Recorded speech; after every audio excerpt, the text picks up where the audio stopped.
Hakeem Jeffries is fighting the good fight, and it's not against the Republicans, it's against his own fellow Democrats. And who's surprised? Nobody. Okay, so Bernie Sanders has been at the forefront of endorsing a host of progressive challengers this midterm cycle.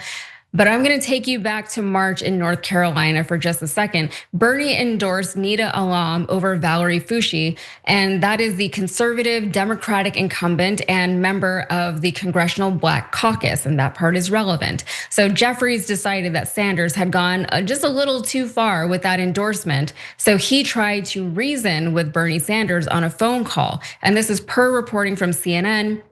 It says the House Democratic leader warned Sanders against meddling in House primaries, particularly one involving a Black Democrat in such a critical midterm election year, according to 3 Democrats familiar with the conversation. He seemed to not care, said Representative Greg Meeks of New York. A Jeffries ally who was also on the call said of Sanders recalling the previously unreported phone call. So they were surprised that Bernie Sanders was like, no, I'm not gonna endorse this conservative Democratic candidate just because she's the incumbent and just because she's a member of the Black Caucus, I'm going to endorse the progressive candidate. That is what Bernie does, okay? If he endorsed anyone else, it would have been hypocritical of him. And that is not anything that in however old Bernie is, he's never done that, okay?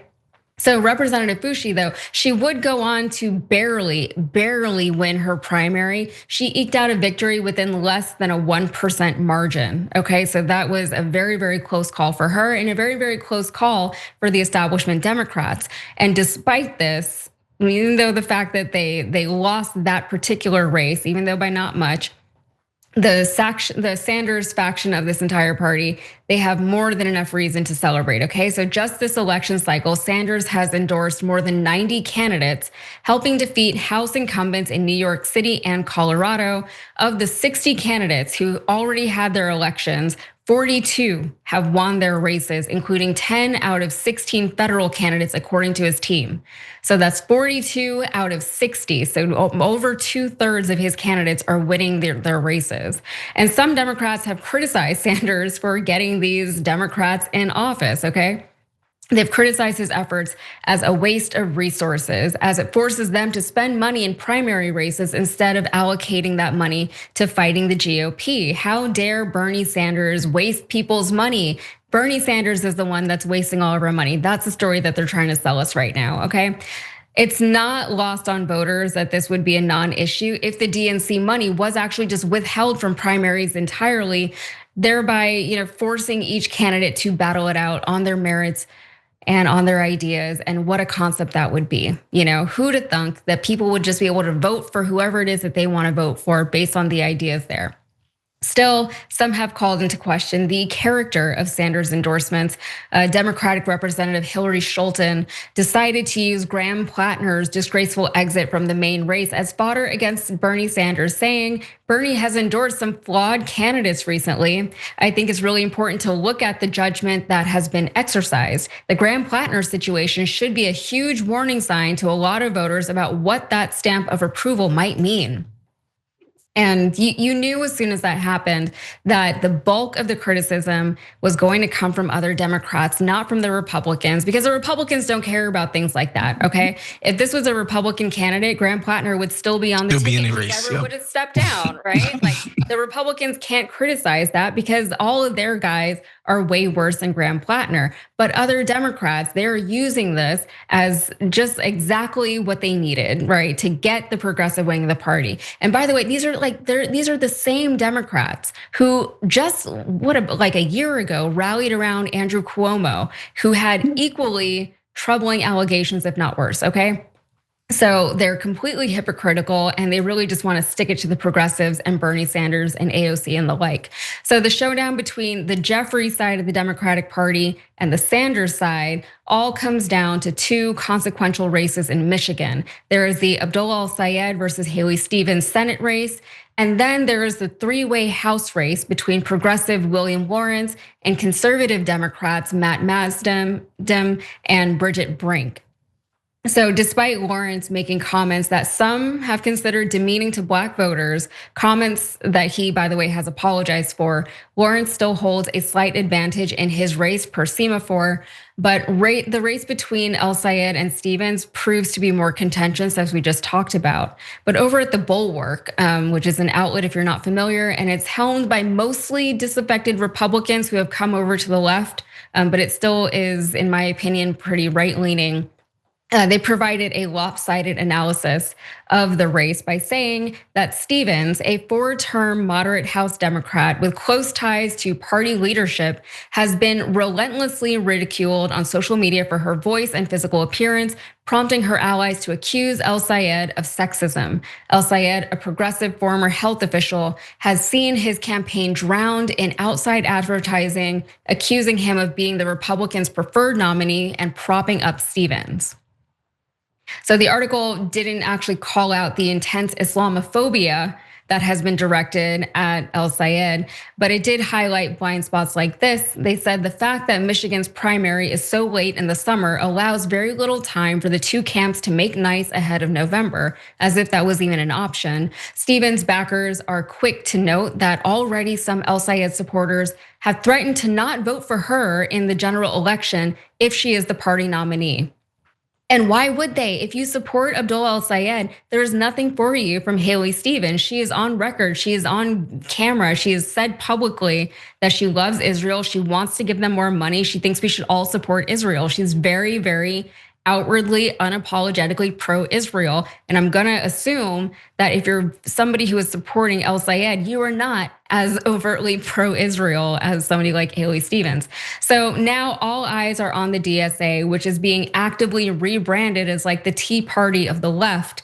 And as one conservative Democrat put it, the DSA, which Bernie's a part of, is trying to hijack the Democratic Party. And what you're seeing is people don't want that. The Democratic Party wants to be the Democratic Party, and he's trying to use the Democratic Party as a vessel for socialism, and people don't want socialism. Two things there. To be clear, Bernie Sanders is not actually a member of the DSA, despite referring to himself as a democratic socialist. And also, it seems that the people do want that. It seems as though the people do want something that is not overt late stage capitalism. They want something that is a little bit more socialist or just more populist. They want this thing and they're demonstrating it because they're winning elections. These DSA candidates are winning their elections. 42 out of 60 candidates. That is nothing to scoff at, and you can't just pretend that that's not happening. But the reason for their nervous tone is perhaps best summarized here. They said they're spooked because they're seeing all of these young rising talents, and most of them are progressives. There isn't a lot of star power coming out of the sort of centrist establishment wing of the party, and that's from Mark Longnabaugh, and he was a 2016 Bernie Sanders campaign strategist. So he might know something about that. And also, yeah, it's really hard to be like animated about a centrist position. Like how are you supposed to have any kind of charisma or fire people up with a centrist platform? And I understand that that can be a little bit tricky, right? Like I think that's a big part of the reason why we have Donald Trump as our president today, because he was so fringe and he was so loud and outspoken about it, and people hadn't seen anything like that. And what we tend to see is that the two ends of the bell curve, that's where, the people are the loudest, and that's where you can go viral, and that's where you can get all the headlines, right? People in the middle are kind of boring, but that is, and unless we change something, that is the nature of our electoral system right now. And also, although Michigan is set to be a bellwether for the rest of the country, there is no question that Bernie's endorsements do matter. And Ro Khanna said it himself. He said, there's the Pope, then there's Obama, and then there's Bernie. Bernie is highly influential, and they can pretend that he's not. All they want is just not true. So, Waz, what are your thoughts? I know we covered a lot of stuff, but let me just get your overall thoughts there. I'm actually heartened by this because we all know that basically since Trump won again, that the Democratic Party establishment has been made wholly irrelevant. I shouldn't say irrelevant, excuse me. They've been discredited. They have no credibility with the base of the party anymore. And that Hakeem Jeffries would call Bernie Sanders and lecture to him about primaries and sticking with incumbents, and this person was a member of the Congressional Black Caucus. Let me be the first to tell you guys something about the Congressional Black Caucus. They stink, okay? They're some of the most reactionary, corporatist, in the pockets of big money Democrats that exist in Congress. These are not people worth saving.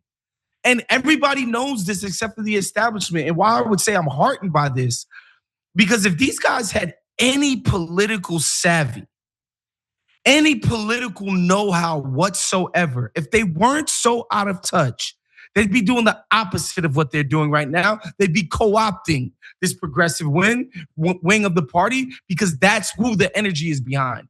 Instead, they're making it their duty to be publicly in opposition to the people and the movements that have the most energy behind it from the base. So these guys are actually making themselves irrelevant.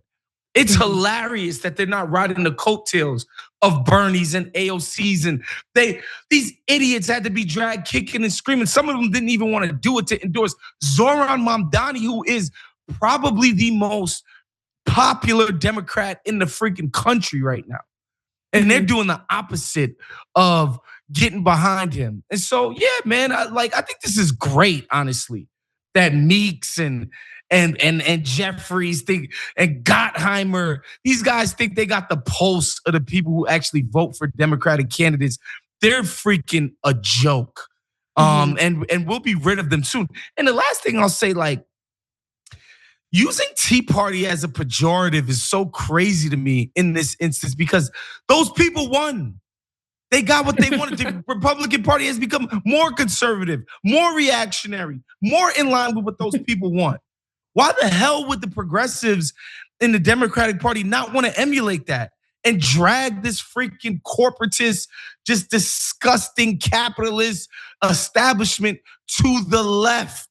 Where the people are. At some point, there needs to be a mechanism that pulls our politics to the left for once. If one party's going extreme right every single time, and the other party's like, oh, we want to be mealy mouth and kind of be centrist or whatever, what direction is politics gonna go? To the right, inevitably. Hello, can we have a balancing of that dynamic?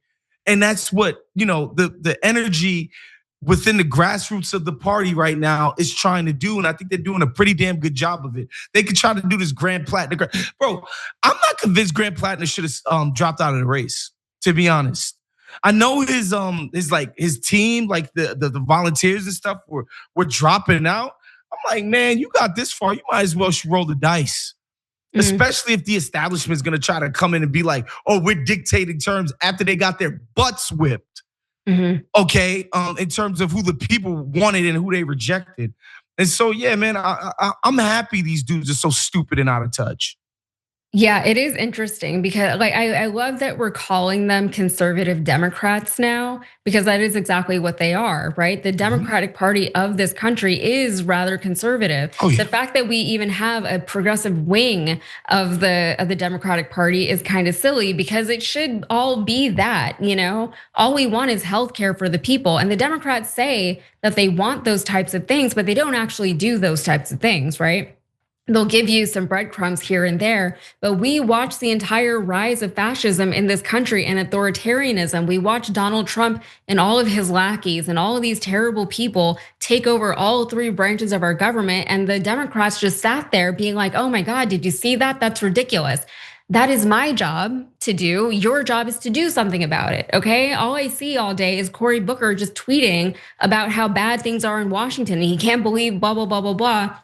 And then he'll start talking about his girlfriend. And it's like, Cory Booker, your job is not to talk about these things. Your job is to actually do something about these things. And so the establishment Democratic Party, they're very pro-Israel and they're not willing to break from that platform, but they're also just very happy to maintain a status quo that is no longer working for people. And I think the Democratic Party for a long time got by on the fact that most Americans were generally okay. Right now, nobody is okay. and it's starting to bite them. And people are looking for anyone who feels authentic, who feels real, who is not serving an entirely different country, an entirely different government. They want someone who's just going to represent them and just fight for the things that they actually want and need here in the United States. And those happen to be progressives, and those progressives are also younger. They're more vibrant, they are more vital, they have more life force to them, they have more fight in them, and they're much more connected to the everyday American population than the people that we currently have in Washington. And that is why everyone is under threat, okay? So yeah, let's see how that goes for the Democrats if they continue to fight the progressive wing of this country. And it's not a threat, it's just like, it is what it is, okay? Every time you ring the bell below, an angel gets his wings. Totally not true, but it does keep you updated on our live shows.